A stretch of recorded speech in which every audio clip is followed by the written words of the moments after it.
এভাবেই চলছে প্যারিসে ফরাসি কৃষকদের নজিরবিহীন প্রতিবাদ। ইউরোপীয় ইউনিয়ন ও মার্কোসুর বাণিজ্য নীতির বিরুদ্ধে ক্ষোভ জানিয়ে ফ্রান্সের রাজধানীতে সংসদ ভবনের সামনে ট্রাক ভর্তি আলু ফেলে দেন কৃষকরা। প্রতীকী এই কর্মসূচির মাধ্যমে সরকারের দৃষ্টি আকর্ষণ করতে চান তারা, যাতে দেশীয় কৃষকদের স্বার্থ রক্ষায় নেওয়া হয় দ্রুত ও কার্যকর পদক্ষেপ। প্যারিসের পালে বুর্ব এলাকায় মঙ্গলবার এই বিক্ষোভে অংশ নেন শত শত কৃষক। ফরাসি কৃষি ইউনিয়ন FNSEA ও ইয়ং ফার্মার্স বা জুনিস এগ্রিকালচারের নেতৃত্বে জাতীয় সংসদ ভবনের সামনে ফেলে দেওয়া হয় প্রায় 30 টন আলু।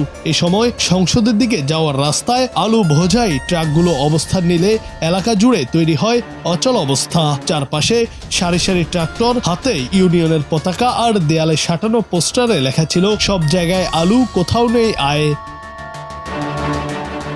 কৃষকদের অভিযোগ, ইউরোপীয় ইউনিয়ন ও দক্ষিণ আমেরিকার বাণিজ্য জোট মার্কোসুর মধ্যে প্রস্তাবিত চুক্তি কার্যকর হলে ফ্রান্সের কৃষিপণ্য বাজারে নামবে সস্তা আমদানির ঢল।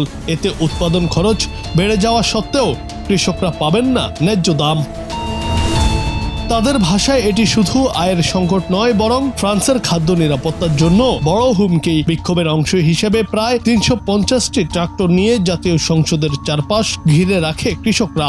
এক পর্যায়ে কিছু কৃষক পুলিশের সারির দিকে খড় নিক্ষেপ করলে পরিস্থিতি নিয়ন্ত্রণে পুলিশ তাদের নির্দেশ দেয় পিছু হটার। তবে বড় ধরনের সংঘর্ষ ছাড়াই শেষ হয় কর্মসূচি।